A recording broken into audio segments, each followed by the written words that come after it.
Can you imagine being so desperate that you break into an abandoned barn in the middle of the night, only to discover a terrified pregnant teenager already hiding there? This happened in rural Kansas in 1955, and what started as a tense confrontation between two desperate females became one of the most beautiful stories of unexpected family you'll ever hear. Before we continue, subscribe to the channel and leave your like, because what these two women built together from absolutely nothing will restore your faith in humanity. And tell me in the comments what city you're watching this story from. I'd love to know how far these emotional stories are reaching. Catherine Morrison was 41 years old when her carefully constructed life collapsed in a single devastating afternoon in August 1955. She'd spent 20 years building a stable, respectable life with her husband James in the small town of Lawrence, Kansas. They weren't wealthy. James worked as a mechanic and Catherine cleaned houses, but they had a modest home, food on the table, and each other. Then James dropped dead of a heart attack while changing a tire at the shop. No warning, no goodbye. Just there one moment and gone the next at age 43. Catherine was a woman who'd always been described as handsome rather than beautiful. She had strong features, a prominent nose, a square jaw, intense dark eyes that missed nothing. Her hair was dark brown with streaks of premature gray, which she kept pulled back in a severe bun. She was tall for a woman, nearly 5 feet 9 inches, with broad shoulders and capable hands that bore the calluses of hard work. She wore practical clothes, plain dresses in dark colors, always clean despite being worn thin in places. She had no children. They'd tried for years, but it never happened. It had been a source of quiet grief for both of them, but they'd learned to accept it. Now, alone at 41, Catherine was grateful they hadn't had children. She couldn't imagine trying to support a child on her own. But being childless didn't make things easier. It made them harder in a different way. The community that rallied around widows with children had less sympathy for a childless widow. You could work, people said. You're still young and strong. You don't need help like mothers do. The house they'd been renting belonged to Mr. and Mrs. Patterson, an elderly couple who'd always seemed kind enough. But 3 weeks after James's funeral, Mrs. Patterson appeared at Catherine's door with an uncomfortable expression. "Catherine, dear," she said, not quite meeting Catherine's eyes. "I'm so sorry about James. But, well, Mr. Patterson and I have discussed it, and we need to rent this house to someone who can pay more. Our grandson is getting married, you see, and they need a place, and well, family comes first." Catherine felt her stomach drop. "Mrs. Patterson, I've been paying the rent. Every month on time." "Yes, but you're paying what James negotiated years ago. The rate is far below market now. We need to charge what the property is worth. Unless..." She trailed off meaningfully. "Unless I can pay more," Catherine finished flatly. $40 a month instead of $25, Mrs. Patterson said quickly. "I know it's an increase, but it's still fair for a house this size." $40 a month. Catherine was barely scraping together $25 from her cleaning jobs. 40 was impossible. "I need time to find the money," Catherine said, trying to keep desperation out of her voice. "Please just give me a month to..." "2 weeks," Mrs. Patterson interrupted, her voice firmer now. "I'm sorry, Catherine, but that's all we can offer. 2 weeks to pay the increased rent or vacate. Family comes first, you understand." And with that, she left, leaving Catherine standing in the doorway of a home that would soon belong to someone else. Catherine spent those 2 weeks in a desperate scramble. She took every cleaning job she could find, working from dawn until late into the night. She cleaned houses, scrubbed floors, washed windows, did laundry by hand until her fingers were raw. She approached every friend and acquaintance asking for work, for loans, for any kind of help. But $40 a month was simply beyond her reach. The most she could consistently earn was about $30, and that required working herself nearly to exhaustion. And even if she could make 40, she'd still need money for food, for coal in winter, for basic necessities. She tried to find another place to rent, something cheaper. But Lawrence, Kansas in 1955 wasn't a large town with many options.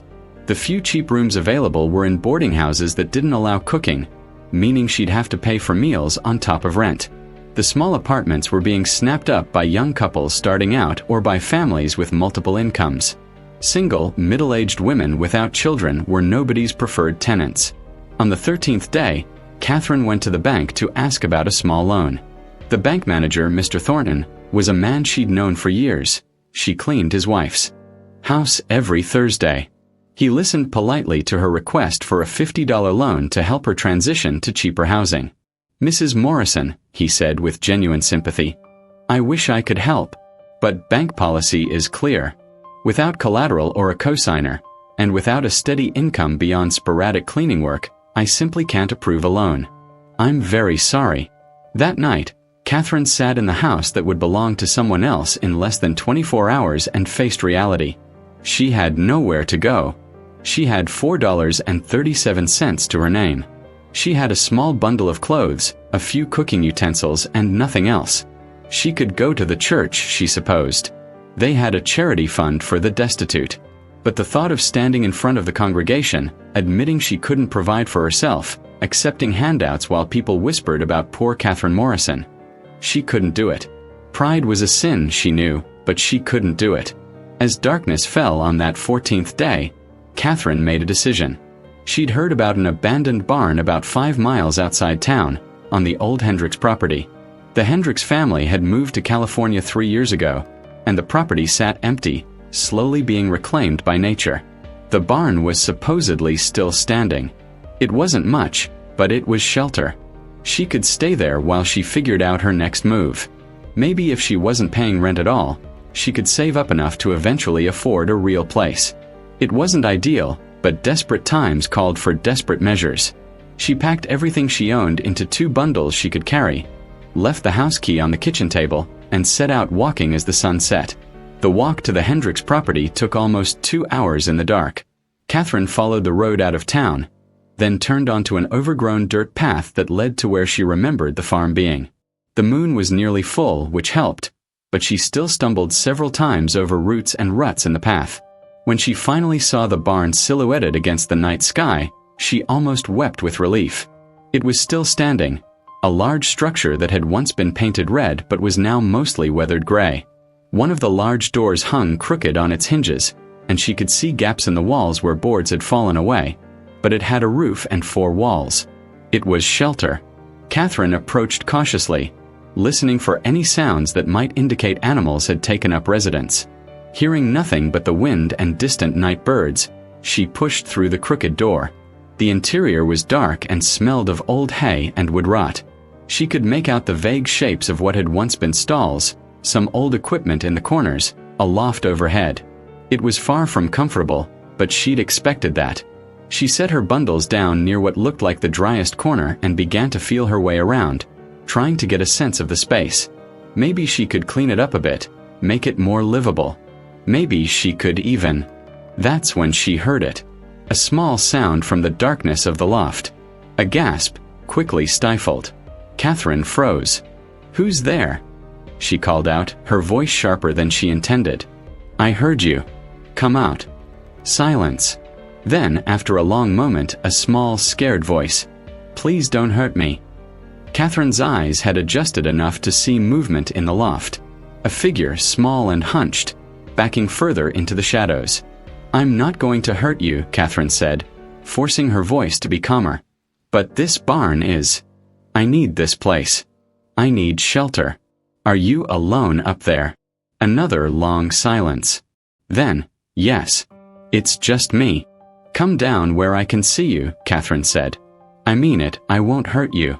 But I need to know who you are and what you're doing here." Slowly, reluctantly, the figure began to move. Catherine heard the creak of the loft ladder, saw a shape descending. When the person reached the ground and turned toward her, stepping into a shaft of moonlight coming through a gap in the wall, Catherine's breath caught. It was a girl. A child, really. She couldn't have been more than 16 or 17. She had long blonde hair that hung in tangled strands around a thin, frightened face. She wore a dress that had once been nice but was now dirty and torn in places. And she was very, very pregnant. The girl stood there, one hand protectively over her swollen belly, the other clutching a small bundle to her chest, looking at Catherine with huge, terrified eyes. "Please," the girl whispered. "Please don't tell anyone I'm here. Please." For a long moment, Catherine and the pregnant teenager just stared at each other. Two desperate females, both alone, both hiding in an abandoned barn from a world that had no place for them. Catherine was the first to break the silence. "How old are you?" 17, the girl said quietly. Then, more defensively, "Almost 17. 16 and 10 months. And how far along?" Catherine asked, gesturing to the girl's belly. 8 months, I think. Maybe more. The girl's hand moved protectively over her stomach. "I'm not exactly sure." Catherine felt something shift in her chest. This child, and she was a child despite being nearly 17, was alone, pregnant, living in a barn. Whatever Catherine's own problems were, they suddenly felt smaller. "What's your name?"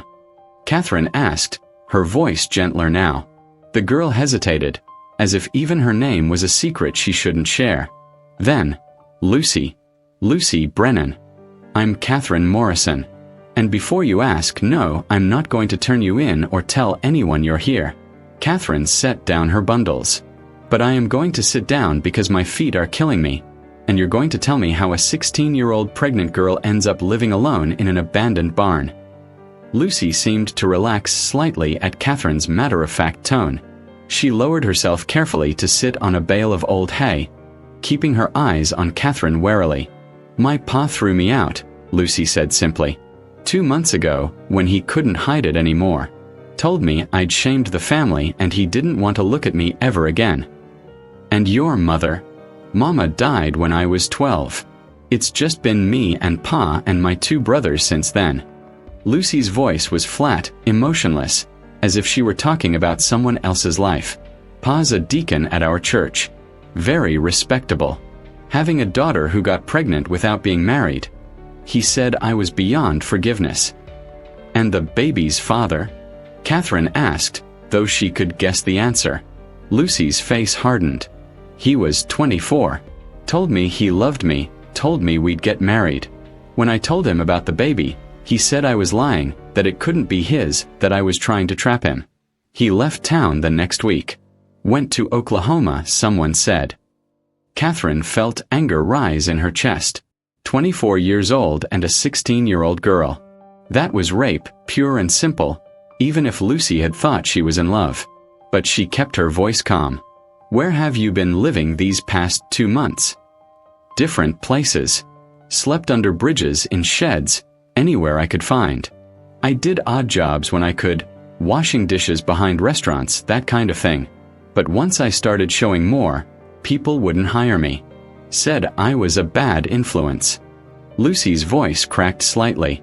"I found this barn about 3 weeks ago. It's been okay. Better than being under a bridge. Have you seen a doctor?" Lucy shook her head. "Can't afford it. Can't risk it either. Doctors ask questions, want to know about family. I'm scared they'd send me to a home for unwed mothers. I've heard stories about those places. They take your baby away, make you give it up for adoption whether you want to or not." Catherine was quiet for a moment, processing all of this. Then she made a decision. "All right," she said. "Here's what's going to happen. This barn is big enough for 2. We'll both stay here. We'll pool our resources, what little we have, and help each other survive until we figure something better out." "Agreed." Lucy looked at her with a mixture of hope and disbelief. "Why would you do that? You don't even know me." "Because," Catherine said simply, "I'm 41 years old, I just lost my husband and my home, and I have nobody. You're 16, pregnant, and have nobody. Seems to me that 2 people with nobody are better off together than alone. Now, do we have an agreement?" Lucy nodded, tears suddenly streaming down her face. "Yes. Thank you. Thank you so much." "Don't thank me yet," Catherine said with a slight smile. "We still have to survive the next few months. And you have a baby coming. That's going to be complicated." The first few days were the hardest. Catherine and Lucy worked to make the barn more livable. They cleaned out years of accumulated dirt and debris, pushed old equipment to one side to create living space, and hauled in fresh hay to create makeshift beds in the driest parts of a loft. Catherine had $4.37. Lucy had 72 cents. Together, they had $5.09 to survive on until they could earn more. They spent $1 on basic supplies, a box of matches, a bar of soap, a small bag of flour. Catherine knew where to find wild edibles in the countryside. Dandelion greens, cattail roots, wild onions. Lucy, despite being pregnant and exhausted, proved surprisingly capable at setting snares for rabbits. Within a week, they'd established a routine. Catherine would walk into town twice a week to look for cleaning work, being careful not to mention where she was staying. She'd work for a day or two, earn what she could, then return to the barn. Lucy stayed at the barn, maintaining their camp, foraging for food, keeping the fire going. They'd made a small fire pit in a corner where smoke could escape through gaps in the walls. It was barely survival, but it was survival. As the days passed, something unexpected happened. Catherine and Lucy began to talk. Really talk. Long conversations about their lives, their fears, their hopes. Lucy revealed that her mother had taught her to read, and she'd been a good student before dropping out of school to help at home after her mother died.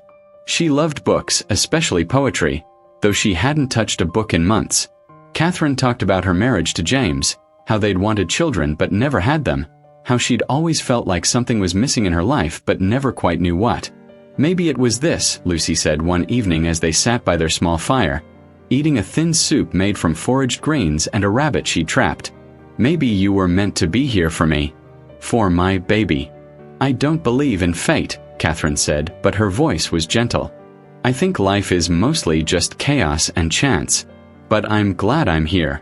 I'm glad we found each other. Lucy put her hand on her belly, feeling the baby move. I'm scared, she admitted. I'm so scared about giving birth. What if something goes wrong? What if the baby gets sick? We don't have a doctor, we don't have medicine, we don't have anything. Catherine reached over and took Lucy's hand. We'll figure it out. Women have been having babies for thousands of years without hospitals. And you're strong, stronger than you think. We'll get through this together. The baby came on a cold October night, 6 weeks after Catherine and Lucy had moved into the barn. Lucy's water broke around sunset. She'd been feeling crampy all day but had dismissed it as the false labor she'd been having for weeks. But when the water came, they both knew it was real. Catherine had been preparing for this moment, gathering supplies as best she could. She had clean rags bought with money from a cleaning job, a knife she'd sharpened and cleaned thoroughly, string to tie off the umbilical cord. She'd made Lucy drink raspberry leaf tea, foraged from the wild, for weeks, which was supposed to help with labor. But knowing what to do intellectually and actually doing it were two different things. The labor was long, nearly 20 hours. Lucy was brave, trying not to scream and draw attention from any passing travelers on the road, biting down on a piece of leather to muffle her cries. Catherine stayed with her the entire time, holding her hand, wiping her forehead, encouraging her. You can do this, Catherine said over and over. You're doing so well. Just a little longer. As dawn broke, the baby finally came. A girl, tiny but healthy, with a surprisingly loud cry for such a small thing. Catherine wrapped the baby in the cleanest cloth they had and placed her in Lucy's arms. Lucy looked down at her daughter with an expression of such pure love and exhaustion that Catherine felt tears spring to her eyes. She's perfect, Lucy whispered. She's perfect. She is, Catherine agreed. What are you going to name her? Lucy looked up at Catherine. Catherine, she said. I'm going to name her Catherine. After you. Because without you, we wouldn't have made it this far. Catherine had to turn away to hide her tears. That's a beautiful name.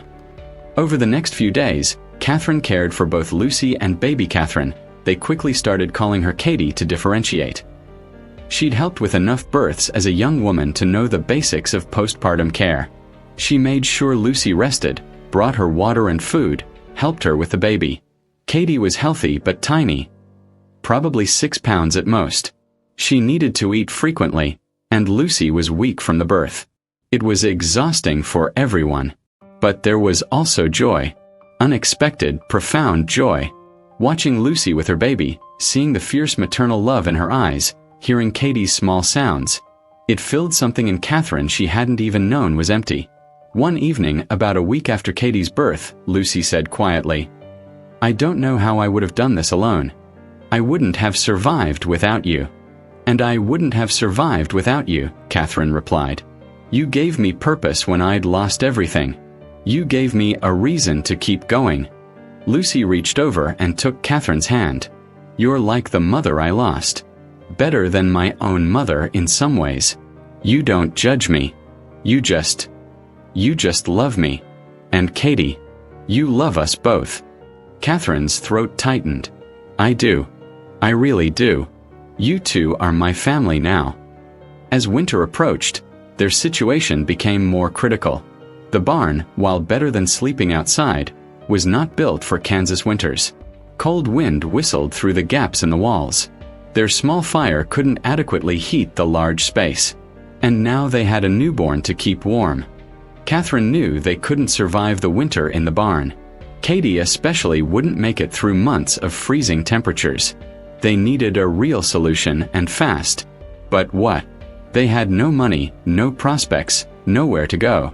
Catherine's savings from cleaning jobs barely covered their minimal food needs. Lucy, still recovering from childbirth and with a newborn to care for, couldn't work at all. The answer came from an unexpected source. Catherine had been cleaning houses in town, always careful not to reveal where she was living. One of her regular clients was Mrs. Eleanor Hayes, an older woman who lived alone in a large house on the edge of town. Mrs. Hayes was a widow herself, her children grown and moved away to the cities. Mrs. Hayes had always been kind to Catherine, often giving her extra food to take home. Leftovers that Catherine suspected were not leftovers at all but food specifically prepared for her. After James died, Mrs. Hayes had expressed genuine sympathy and had given Catherine extra work whenever she could. One November afternoon, while Catherine was scrubbing Mrs. Hayes's kitchen floor, the older woman came in and sat down at the kitchen table. "Catherine," she said, "we need to talk." Catherine's heart sank. Was she being let go? She needed this job desperately. Mrs. Hayes continued, "I've heard rumors around town.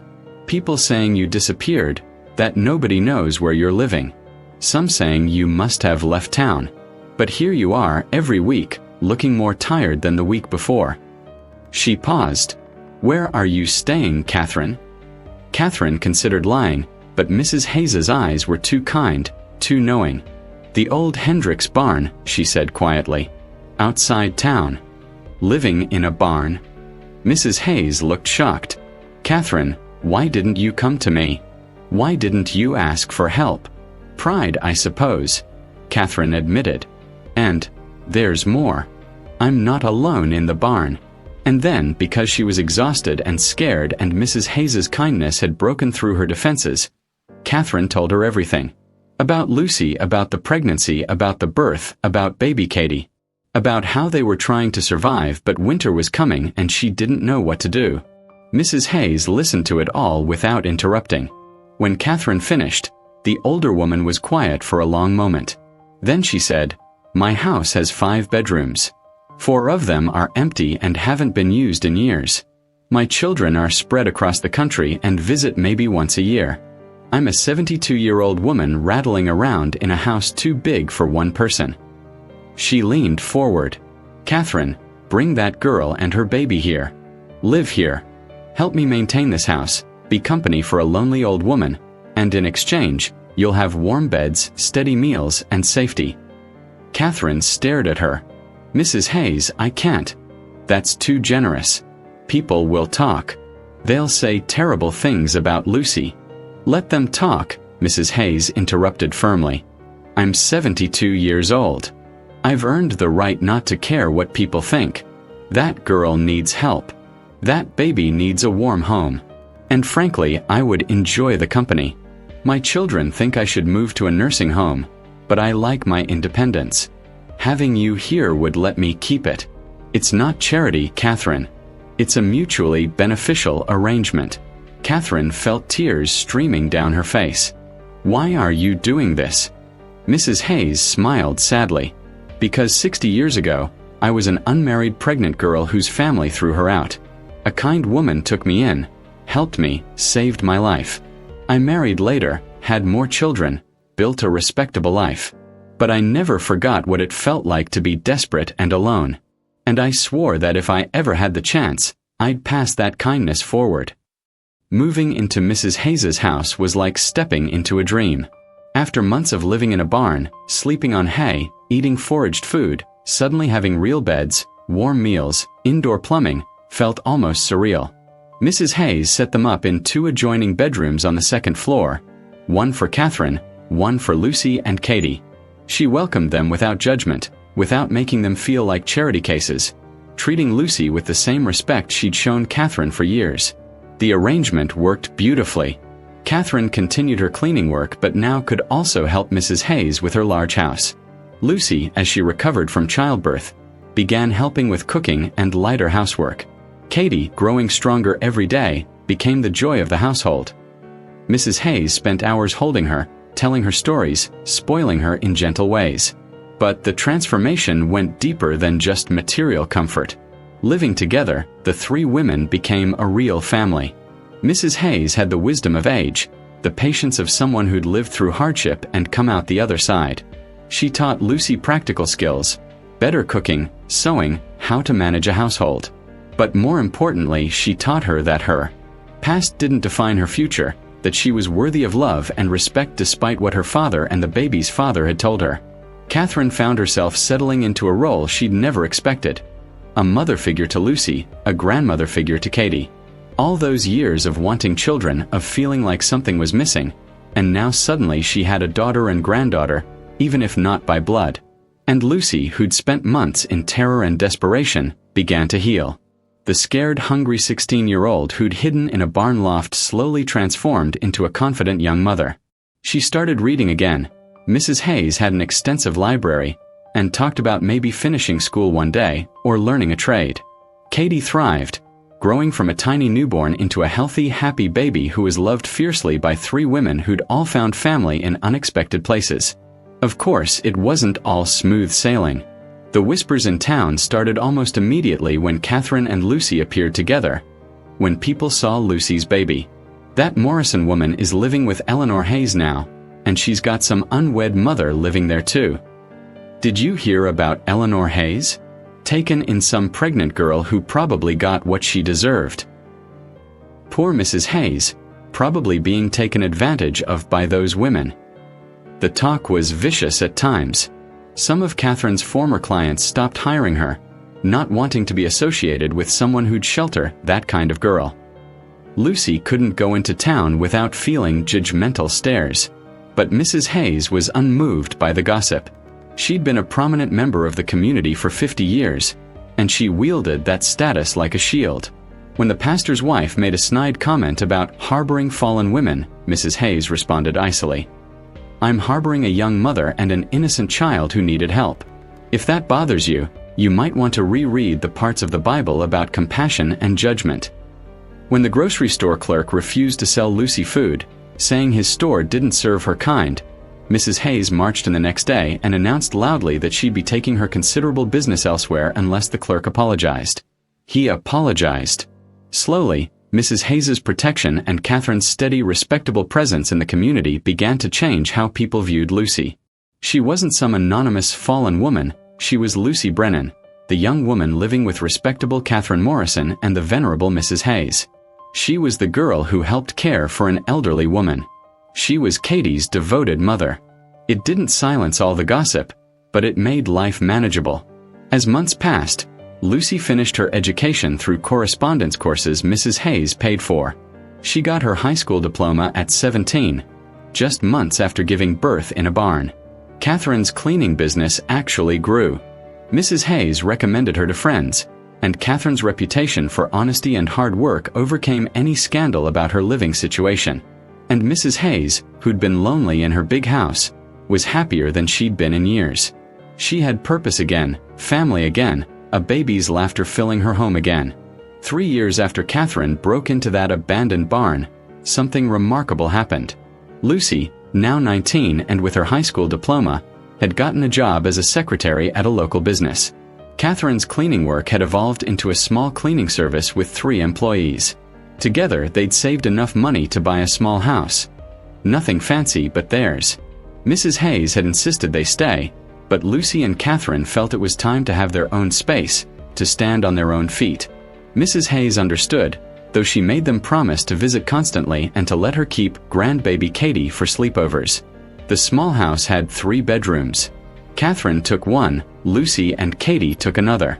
The third bedroom sat empty. Until one freezing January night when Lucy was walking home from work and saw a girl, maybe 16 years old, obviously pregnant, huddled in a doorway trying to stay warm. Lucy stopped. The girl looked up with frightened eyes. "Are you okay?" Lucy asked. "Do you have somewhere to stay?" The girl shook her head, tears starting to fall. "I've got nowhere. My family. They threw me out when they found out about." She gestured to her pregnant belly. Lucy felt something click into place. This was why they had that third bedroom. This was the debt being paid forward. "Come with me," Lucy said gently. "I have a warm house with food and a spare bed. And I know exactly what you're going through because 3 years ago I was you." The girl, whose name was Sarah, came home with Lucy that night. Catherine welcomed her without hesitation. They fed her, gave her warm clothes, showed her the spare bedroom. "You can stay as long as you need," Catherine told Sarah. "No judgment, no conditions. We've been where you are. Let us help." Sarah cried with relief, just as Lucy had cried in that barn 3 years earlier. That was the beginning of what would become their life's work.